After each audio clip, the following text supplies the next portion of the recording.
Hello friends, today we're going to dive into some sensory discussion, and specifically this video is created to go along with my blog that I wrote, Coffee Sensory 101, because there are so many things to explore in coffee sensory when we think of olfaction, gustation. What's the difference between fragrance and aroma and taste in coffee? We talk about flavor notes. So that blog goes into full explanation of many of those important questions. So in the beginning of the blog I asked, how do we find flavor notes in coffee, distinguishing fragrance, aroma, taste, and flavor? So I'm not going to touch on those for this video. What I really want to focus on is how do I improve my sensory skills? And as a bonus, we're going to be jumping into a discussion around the flavor wheel. So there are many flavor wheels. Let's dive in. There are many flavor wheels, and we can use those to improve our sensory skills, but maybe we need to start with some basics on improving our sensory skills and knowing that we're starting in the right place before we jump into detailed analysis and complicated explanations we call flavor notes. So first things first, I love the Specialty Coffee Association and the SCA Coffee Flavor Wheel. Got me started. When I first took my classes and I began with the SCAE, the European Association, I dove in, I was in China, and so I had one of these wonderful traditional flavor wheels, and it wasn't Chinese. But there's something I still really love about this one. I don't know if it's nostalgia, but I think that there was just a solid logic that made coffee tasting notes, aromas and fragrances really accessible. And so I've said it before, forgive me, I'm going to say it again. If you have to skip forward 30 seconds, go ahead if you've heard this.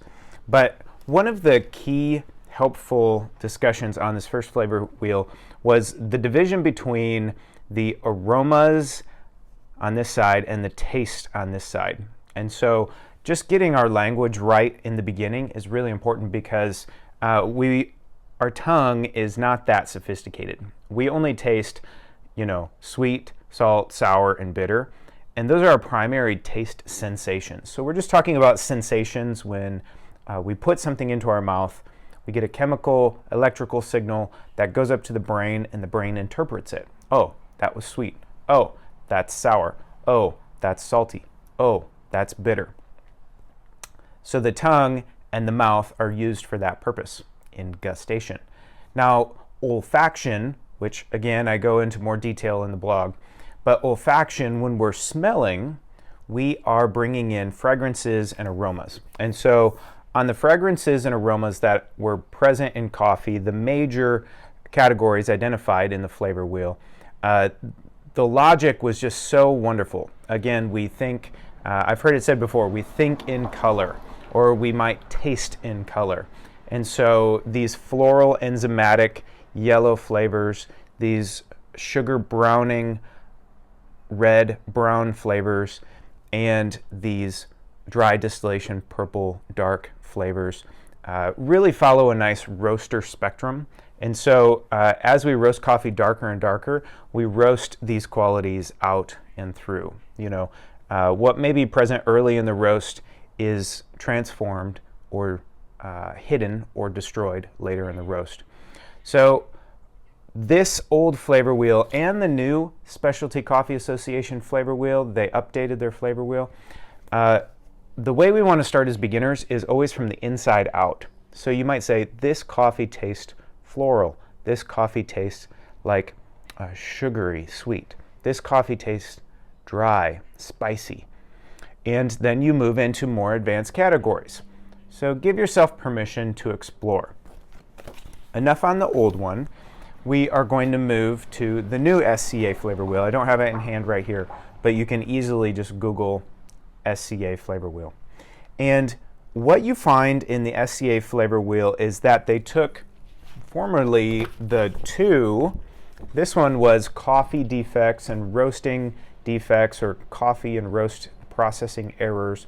There were a lot of things that could be present in a laboratory green coffee buying roasting space, and they merged some of those categories onto their new flavor wheel, which you will see in other green vegetal, and sour fermented.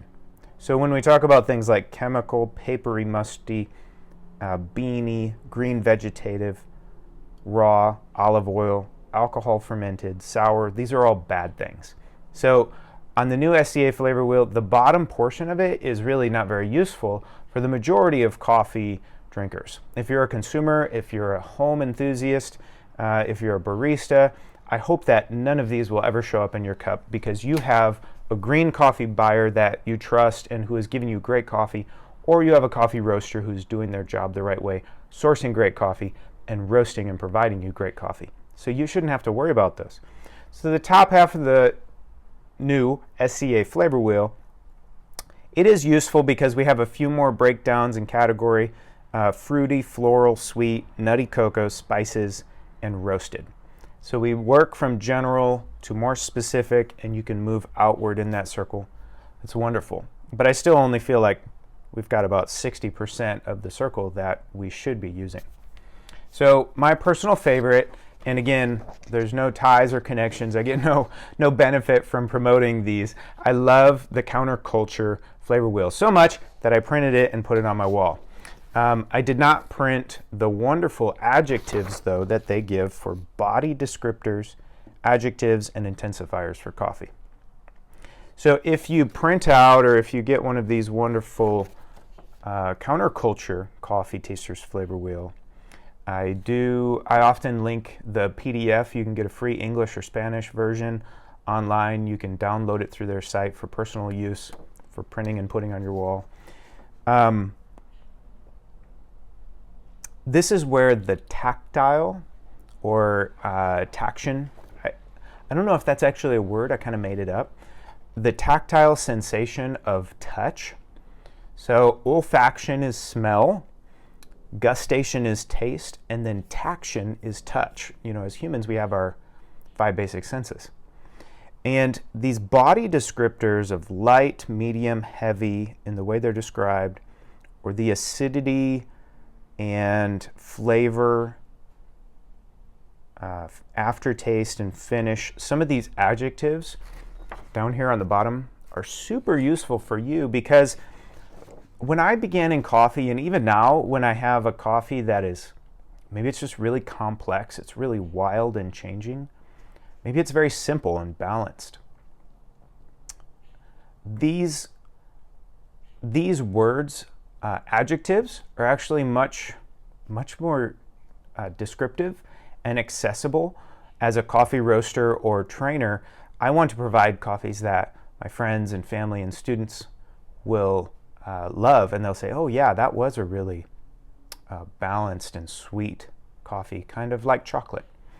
So I want to get into specifically, how do we use the flavor wheel, and how can we encourage our friends or encourage other people to not be afraid when they see this and think that we're crazy.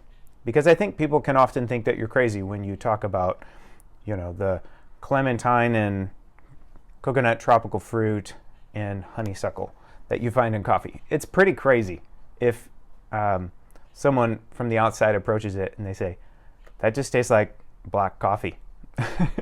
And they put milk and sugar in it and they can't tell the difference anyways. So grab onto a flavor wheel of some kind. It doesn't matter. If you have this one downloaded, you can follow right along. And let's just unpack these real quick. And then at the end, I'm going to highlight what I shared in the blog. I've outlined, right now, I'm just about to post the blog. I have 12 tips on how you can improve your coffee tasting sensory skills. Maybe I'll add a 13th, lucky 13. Okay, so here we go. When you use a coffee tasting flavor wheel, such as the Counterculture tasting wheel, the thing that I like about this one is that 100% of the space is dedicated to flavors you may find in coffee. Now, these are the most common, according to Counterculture and their research and their team and their experience, these are the most common flavors that we will find in coffee, in roasted coffee, in brewed coffee. Okay, So we're not talking green coffee, we're not talking coffee defects, and hopefully there really aren't any roasting defects up here. These things we will happen to find in coffee. Now, when we find a flavor or flavor note in coffee, again, as I said in my blog, it is a fragrance or aroma. Well, if you've learned anything about chemistry, fragrances and aromas are just chemical molecules that are bound together in certain formations that produce these aromas. So when you see artificial ingredients and artificial flavoring as an indication on food or candy, you can replicate the taste of apple or banana or strawberry or coconut. You can create that in a laboratory setting. And the way they do that, they don't mix together a bunch of natural fruit juices and sugars. I'm not a scientist, so I shouldn't say how they do it, but they can derive this through molecules and compounds that they can create in a laboratory setting. Why do I say that? Because our brain, our nervous system is so well evolved, created, adapted to this world and what we encounter, that when you smell the molecules of apple fragrance, as long as you've had an experience with apples, you will translate that as the fragrance or aroma of apple. Now, if you've had greater exposure to apple, you will have the chance to identify that's like a green apple, like that really tart Granny Smith kind of crisp green apple. Or that's a very mild, sweet, soft, yellow, golden delicious apple. Or that's a ripe, juicy red fruit, red apple. Okay, you can classify because so many different apples have subtle variations and chemical structures in their juices and their aromas. So this is how our brain works. Now, the example I just gave you is a perfect one for you to go through, whether if you're a beginner and you start from very general working out to specific. And the coffee flavor wheel is lined up in such a way. So let's work from vegetal and move around in a clockwise fashion. So depending on how you hang or post your flavor wheel, I just did this according to the way it was printed. I actually can spin this flavor wheel however I want to hang it on the wall, which is kind of a fun thing. I should put it on a spinner. So if you get a coffee that is still, maybe it's underdeveloped or it's just really raw, fresh, if it's too green, like if it's a really fresh picked harvest and you're roasting it early before it's had time to rest in parchment, we may get a vegetal, earthy, herbal kind of flavor, okay? So if you identify, man, this just really reminds me of something that's green, right? You may identify it that way. Hopefully, as we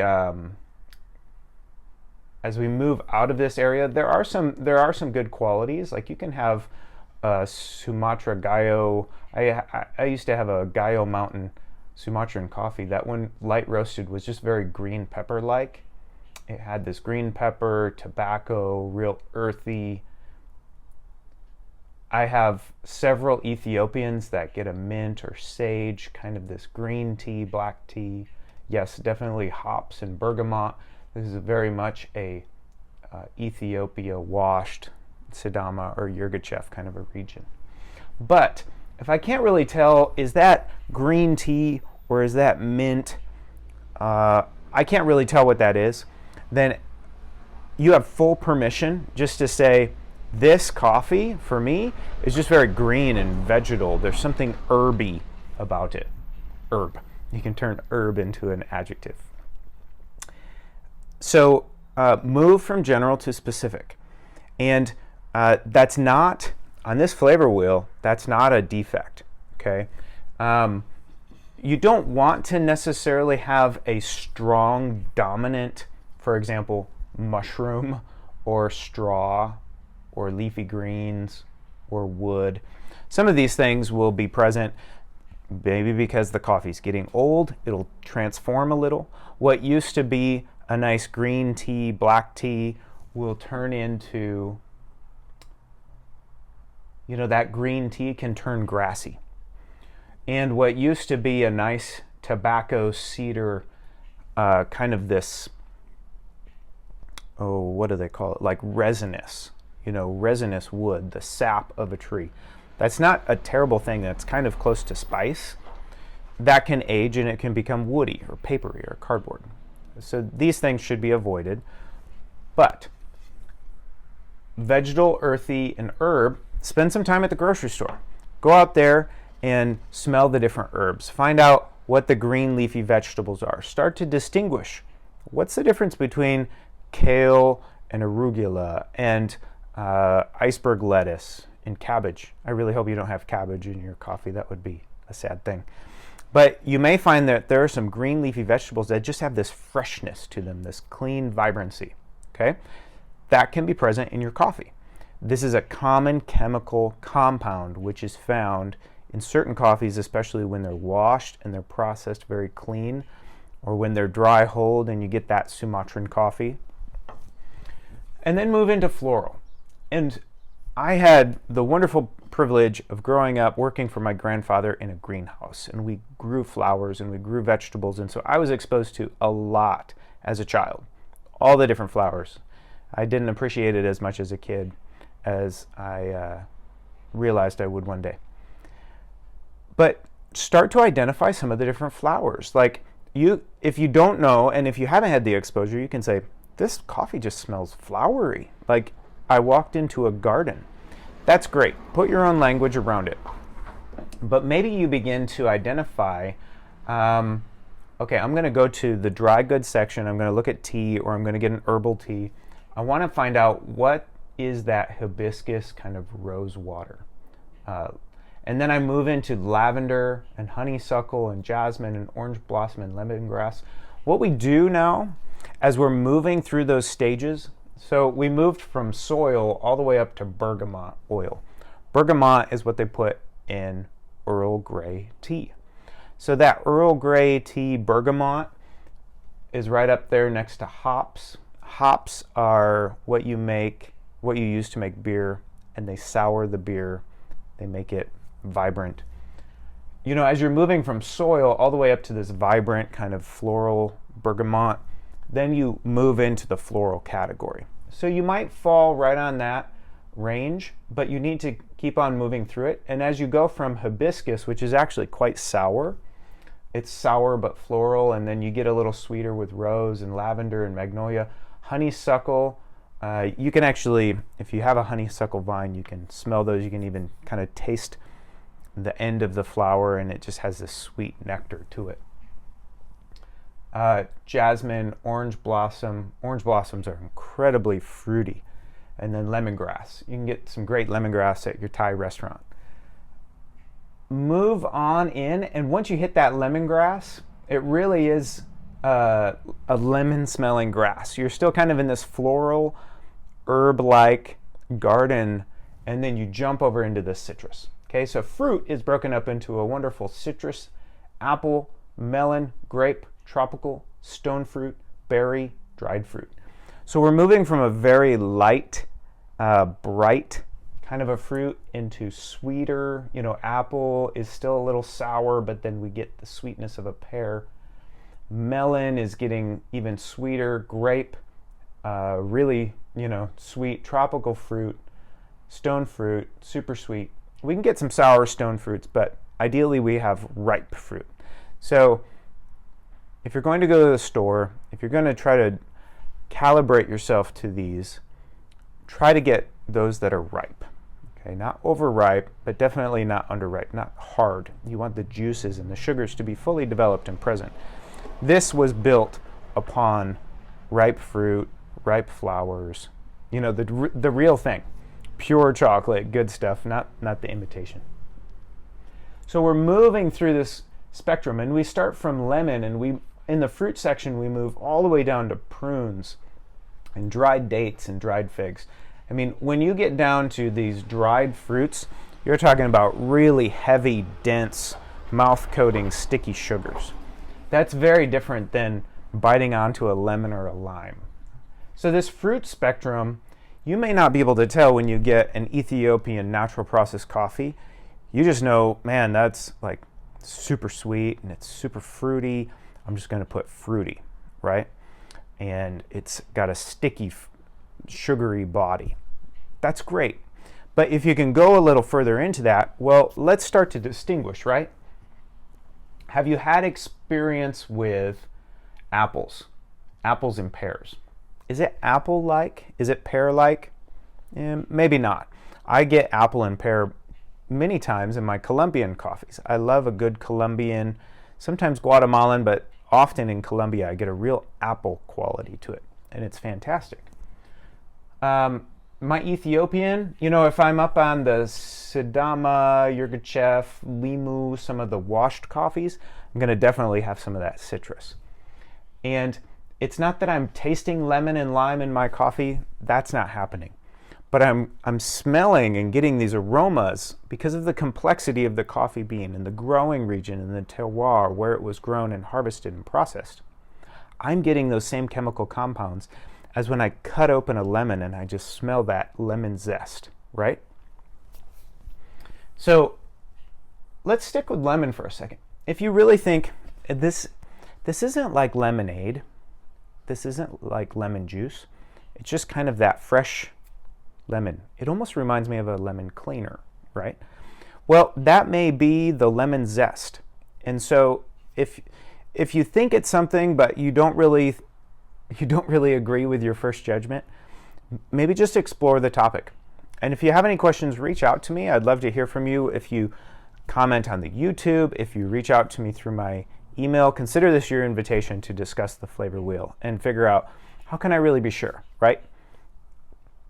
I don't think I can tell you how to be sure, but I can tell you to start trusting your instincts. All right, so here's my encouragement. Trust your instincts and write it down. Say, today, Friday afternoon, when I drank this coffee, this was my impression. And then try it again a week later and try to just start with a fresh perspective and see if you can go a little deeper in understanding that coffee. So as we're transforming from this earthy, herbal, floral, citrus, you know, we're moving through, again, you're going to feel the difference between white grapes, which are very fresh and crisp, and then this green, kind of sour, and then this, you know, red, which is sweeter, more sugary. That's what we make raisins out of typically. And then Concord grape, those purple grapes. If you don't know what these are, see if you can pick them up at a local store and just buy some. That's one of my tips in the blog here, one of my 12 tips on how to improve. Go to the store and smell these things or just pick it up. What's the difference between a honeydew and a cantaloupe? Get a couple that are ripe and then taste them and find out. And you'll see, like, oh, we are moving from more light and acidic to more heavy and sweet. In each of these categories, you might kind of start from light, acidic, and then heavy and sweet. Tropical fruit is really broad. And if this was a flavor wheel developed in Southeast Asia, it would look very different than a flavor wheel that was developed in, you know, Eastern United States. But we do incorporate quite a bit. You know, the lychee, man, those are super sweet and sugary. Star fruit, super tart and acidic, but just kind of this light, fun sweetness, which is very good next to the tamarind. A lot of our Indian foods and Southeast Asian foods, we're going to put that in for a little zest. Passion fruit, again, zesty, kind of a tart, sweet. That's hard to really get a pure one, but if you can get a pure ripe passion fruit, go for it. Pineapple. Now here we want to not do an unripe pineapple, which will be super sour, or an overripe pineapple, which will push us into like alcohol sugars, because pineapple really goes through a spectrum. You can burn your mouth on the unripe, and you can, you know, you can't get intoxicated, but you can get like these alcohol sugars in the overripe. So try to get that real medium, sweet, juicy pineapple, which is very similar to a mango. Mango's just getting sweeter and stickier. Papaya. Again, kiwi, you want a really ripe kiwi. You don't want that unripe, tart kiwi. Bananas, coconut. Man, all of these, you really want to make sure with a tropical fruit that you have a ripe one. And if you're not at Origin, or if you don't have a good grocery store, be careful not to think all the tropical fruit is just super sour, because it's very sweet and incredibly aromatic. The tropical fruits are incredibly aromatic. So you're going to get tropical fruit with floral. Coffees that have a great floral quality should have a great tropical fruit quality. Keep on moving into stone fruit. A lot of these stone fruits, the cool thing about them is that they can become dried fruit. All the fruits can be dried. You can say, oh, this smells like dried apple, or it smells like dried watermelon candy, or it smells like red raisins or green raisins. Okay, so you can dry any fruit, and if you think like something like an apple, but it's just sweeter and denser and sugary. Well, probably because it's like a dried apple, and that is the best description for it. But with the stone fruit, we have peaches and nectarines, again, moving from kind of that bright and tart down to that really heavy, sticky, syrupy apricot, plum, cherry, black cherry. The berries, depending on where you are in the world, it may be hard to find some of these berries, but man, I've just been finding a lot of cranberry in my coffee lately. I've had Catamore, and I feel like I keep on getting cranberry in my Catamore. That's the Caturra Timor blend hybrid that we get from Asia oftentimes. It's very rust resistant for all your green coffee fans out there. That cranberry, and yeah, it creeps up right next to that raspberry.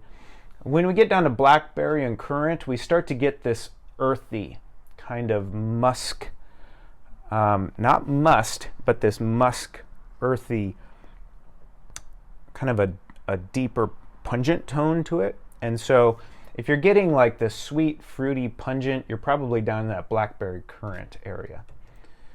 The old flavor vials distinguish between red currant and black currant.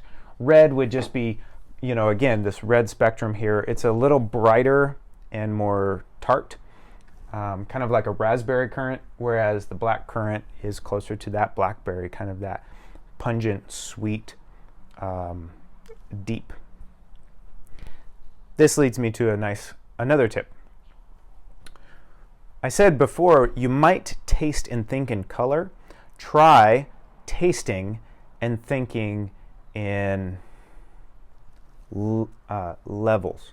Like, am I feeling or tasting this coffee, these aromas? Is it a higher frequency? Is it a higher sensation? Or is it this lower kind of bass, deep, resonant feeling? This was a trick I had to use when I was taking a lot of my first sensory classes and trying to pass my exams, and you're drinking all this coffee. You feel, where does this hit me? Is it hitting me higher, like a high frequency, kind of some of the sours, bright, clean, clear, crisp? Or is it hitting me low, some of the pungent, dark, syrupy? So that blackberry would be down here, and that raspberry would be up here. That black currant would be down here. That red currant would be up here. So you can kind of distinguish, right? That that plum would be up here higher, while the prune is down here. The grapes would be up here, while the raisins are down here. We have these relationships that actually happen on the flavor wheel, similar chemical compounds and chemical structures that our brain is interpreting. Are they hitting me higher in my senses and kind of are lights going on, or are they hitting me low and there's just this, this baseline? There are lots of things that you will develop so that you can figure out, how am I experiencing this coffee? Okay, so let's jump through dried fruit. Again, you kind of get this earthy, robust, just like we moved from black currant and blackberry to the dried fruit. You're going to go from golden raisins into prunes, which just become heavier and denser. And then we jump a whole category. We move into chocolates. And chocolates kind of introduce us to the sweet and sugary, the nutty, and we just kind of keep on moving, right? So for chocolate, there is a really hard time that we have some often distinguishing between the chocolates. How do you distinguish between a baker's chocolate and a dark chocolate and a bittersweet chocolate, and then this milk chocolate and a white chocolate? Now this is interesting because bakers and dark and bittersweet are these are darker. And so we've moved from this dark area and we're actually moving lighter now. And so as we move into this lighter, sweeter, softer, creamier, white chocolate is super creamy, and we're moving into a very milky kind of stage. Milk chocolate, white chocolate, which jumps us straight into sweet and sugary. So the best thing is grab a bunch of chocolate bars and get like the really high concentration cocoa and then the low concentration, even white chocolate. We're going to move into vanilla, marzipan, nougat, honey. Honey is actually super floral. If you're picking up honey, it's not just sweet, it has this floral flower quality to it. And so if you're picking up honey, make sure you're checking out, is it kind of a jasmine honey or a rose honey, or see if you can identify it's floral and honey. That's kind of a gimme when you have those two. Just like you could say it's sweet and milk chocolate. Now butter and cream and marshmallow, these are really fleeting and subtle. Often they'll accompany some real smooth and balanced kind of body, creamy descriptors. Marshmallow is an herb, and so it's not just the sugary white marshmallows, but there is a bit of that, the aroma. Don't focus too much on the taste of a marshmallow, which is just pure popped sugar. But if you can get some marshmallow oil or marshmallow tea, that will really help you out. Cane sugar, simple syrup. So you're going to move through from light to darker now. So we started from this dark, kind of moving really light, and we kind of peak right here at this marshmallow, cane sugar, simple syrup. We've moved from kind of this milky spectrum into now the sugar, and then browning the sugar, which is less processing, caramel, which starts to burn or cook some of the sugars, maple syrup, we're again moving into the resin, and maple syrup just is like from the maple tree, molasses, cola. So we're getting really dark and heavy there before we jump into nuts. Nuts are, personally for me, I love nuts and I eat them all the time, but I find that this is really a hard category because they're very similar. And the best thing to do is just get a bunch of raw, unroasted, unsalted nuts and to go through those. So if we have a walnut, you're going to have some of this dry bitterness to your walnut often. It's just a really dense, heavy nut. We're going to move from heavy, because we just came off of molasses and cola, we're going to move from heavy to light and soft. Almond will be our lightest and softest nut. Okay, so for walnut, we have that, again, grain-like, bitter, really dense kind of flavor. And the peanut is very earthy. Now, peanut, if done improperly or if used on a tasting note, will turn some of us off. It can be a negative thing. So if you want to say roasted peanuts or peanut brittle, or if you want to qualify it as a good peanut butter, then that's actually really helpful, because peanut, you definitely don't want raw peanut. You're going to be up here next to, straw and grass. But if it's just a good peanut, again, I encourage you to get some raw, unroasted, unsalted peanuts and find out, what does a peanut taste like? It's from the ground, and it almost has this potato bean-like character to it. But then cashews are really delicate, really creamy, really milky. Like, you can get some great cashew milk, just like the pecan. Pecan is moving just a little sweeter, and see if you can crush some, see if you can get the aromas from these. Hazelnut. I actually live in the land of hazelnuts for the United States. Hazelnuts are going to have just kind of this, how can I say? You move from the sweetness of the pecan and the cashew. These two are really sweet nuts. And then the hazelnut moves you into a little bit more seed-like quality. Okay, so walnut and peanut and pecan and cashew, those don't taste like seeds. But the hazelnut and the almond, you kind of get this seed nut quality to it. The hazelnut being kind of seedy and super nutty. How can I express it? But that's probably the nuttiest of the nuts. And then almond becomes seed-like and kind of sweet. Depending on where you get your almonds from, though, they can also have this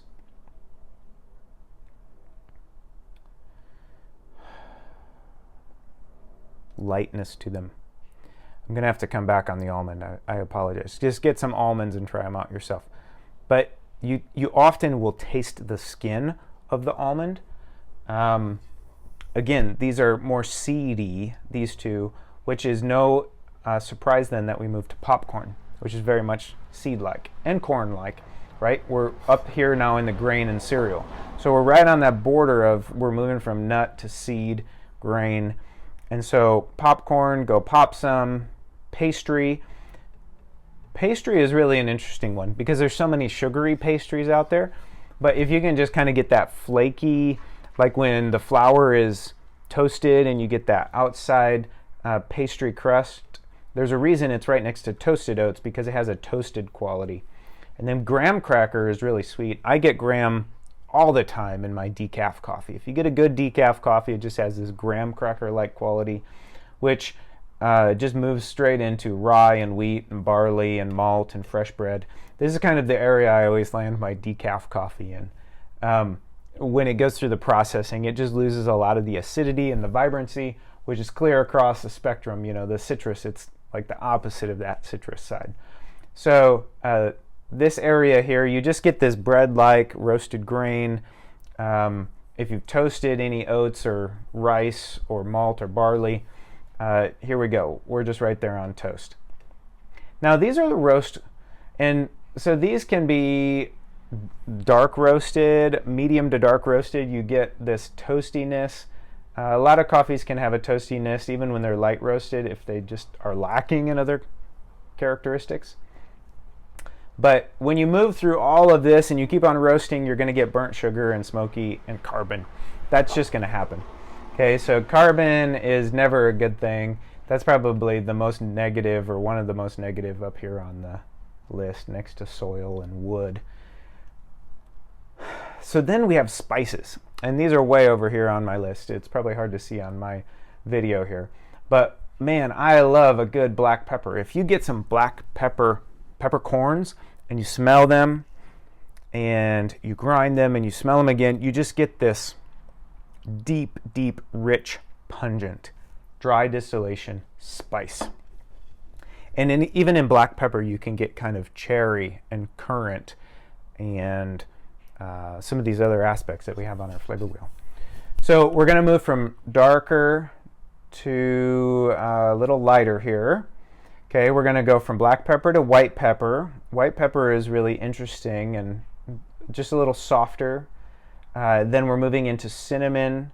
Coriander is the seed of our cilantro. So we put cilantro on our tacos. Coriander is a seed, and it has a similar kind of green, spicy quality. It's just a little richer. We use it in our Thai recipes. Next to ginger, again, which is this hot spice next to cinnamon, coriander, ginger, kind of our hot spices. And then we move into some of the baking spices, things that go well with meat. So if you travel to Central Asia, to Western China, to Eastern European nations, you'll find that some of the meats and some of the different recipes, probably I think Arabic food. I'm not very well traveled in that region, but I know that a lot of meats you will use spices like nutmeg, cumin, licorice, anise, clove. And so naturally, then we move into savory with leathery and meat-like. So those spices are complementary and they're kind of moving in that direction. Again, in your mind, you're moving through this spectrum from, you know, that green all the way down. We've almost made it all the way through our spices. And we're getting some really, licorice is super sweet. I have licorice tea, I have licorice root, and it's just super sweet, but it has this kind of anise, spicy quality to it. So don't just think of black licorice or red licorice. Try to get some licorice root. It makes a beautiful tea. And then clove, we're getting very fragrant in the spices with, all of these are very fragrant. But clove is moving us into that pungent area, just like licorice and anise and cumin. So that pungency, like leather. If you've walked into a leather store, if you get a fresh cowboy hat or, you know, leather jacket, you're going to have this almost not quite meat-like quality, but you know the smell of rawhide or leather if you've been around that or if you've been on the farm. I love leather in like some of my dark roasts. Like a Peruvian coffee will so often give me this leather. Sometimes a Sumatra, but I just always get it in Peru and Mexico, those two specifically. And just be careful if you describe it to a friend or if you put it on a coffee bag to use the word in a positive way. And if you're not sure, run it by someone and just ask them like, hey, you know, if I say this coffee tastes like leather, is that a good thing to you? You know, check your audience. If you're selling coffee in the northern states of America, like Montana and South Dakota, that's cowboy country, they're going to love it if it says, smells like fresh leather. And then meat-like, okay, so what do we mean by meat-like? Meat-like and soy sauce. These are going to be some tricky ones. Meat-like, there's an old roasting error where if the roaster does a bad job and is roasting the coffee and it stalls in the roast and it just goes flatline, or it declines in temperature, you can get this terrible smell like boiled meat. And if you've ever smelled like boiling hamburger or boiling meat, it doesn't smell good. It's very animal-like. So you don't want an animal quality, an animal aroma in your coffee. But if you have kind of this roasty, barbecued, carne asada, you know, if you're getting this kind of meat-like quality out of it, you'll get that in certain coffees, especially once we've really roasted them dark. And I've also used meaty as a descriptor for body. When we have a heavy body, and if it's like this pungent, kind of smoky, dark roast, and I don't want to say it's meat-like, even though it kind of does remind me of like a fresh grilled steak, you know, something that's quite good, but we're in that dark region. I might say the body is meaty, or I'll just say it's meaty. And so people can interpret that if they want. If they like a good steak, they're going to think, wow, that's awesome. I'm a steak guy. I love this coffee. Or if they think meaty, it's like meaty and chewy and heavy bodied. I like that. You've got a specific audience here. Soy sauce, be careful on soy. I would just say savory. So savory is actually much more used than any of the leathery meat like soy sauce or sun-dried tomato. Those four are slightly, I mean, they're just really hard to appreciate. But savory is typically a really good thing if you say something is savory. But people want to know, like, are you talking like seaweed or, you know, my Japanese dish that I had for lunch yesterday? Sun-dried tomato, again, we don't have tomato over here, which is really surprising. We don't have tomato over here. Tomato would definitely be in the fruit section, and tomato would be, you're going to have to name tomato. Oh, I'm sorry, tomato is up there in the vegetal earthy. I would put tomato in a fruit though, but it's over there in vegetal earthy. Counterculture, you guys need to know that tomatoes are a fruit. I grew up working in a tomato greenhouse. But sun-dried tomato is definitely that savory. It's like something that's dried. Typically, if you've had sun-dried tomatoes, they're dried, they're soaked in salt and oil, olive oil, and they'll be spread on salads or on toast. And it just gives this like depth of flavor. It's not that crisp, bright sweetness of a tomato. It's this depth and richness. And soy sauce, I wanted to mention. You might find soy, which is a bad thing, in over-extracted espressos. So if you're finding soy, your coffee's probably too strong. Soy should not be present in most coffees. And it definitely shouldn't be salty in an Arabica specialty coffee. So that was a really long explanation. Wow, this video's gone 45 minutes. I've never made a 45-minute video. I'm going to see if I can get this out there. It may be in multiple parts. Thanks for holding on. There's a lot to discuss when it comes to coffee flavor wheels, coffee tasting and sensory, and how to improve. Now, one more thing. Here we go. I have a list of ways to grow in your coffee sensory analysis, and they're posted in my blog. So click the link or jump back to the blog, Coffee Sensory 101. It's at www.rock.coffee. And you'll find it in the blog with these tips, okay? And I'll expand on each one of them. Ways to grow in your own kind of physiological skill in your coffee sensory perception and understanding. I'm going to talk about how to keep your senses more sharp. So when and what time it's best to do sensory analysis. Time of the day, time before or after meals. Ways that you can just practice even when you don't have coffee in your hand, even when you're just going about your work, even when you're at your desk, when you're at a restaurant. Okay, there are ways that you can actually improve the skills that you bring back to your coffee tasting flavor wheel every day, all day. You just need to create awareness, and we talk about that. Same thing is true for what we smell. Talk about that. The olfaction, the daily gustation. Some different ways that you can eliminate some things from your diet just to increase and reawaken sensitivity to other things. This is really great. It also just creates kind of a self-discipline, which helps us all to, be healthy. We want to be healthy. I didn't talk about, but connected to that is gut health. And if you're ever sick, or if you're not feeling well, or if you have a poor stomach, you're actually going to have a much more difficult time in coffee sensory. So taking some of these steps and others to just improve your health, improve your ability to approach smelling and tasting things, your body will be sharper. Learning to isolate sensations. I talked about how you can spend extra time at the grocery store, but I talk about that in here. Using a flavor wheel. How to expand your vocabulary, and what if you don't understand these things.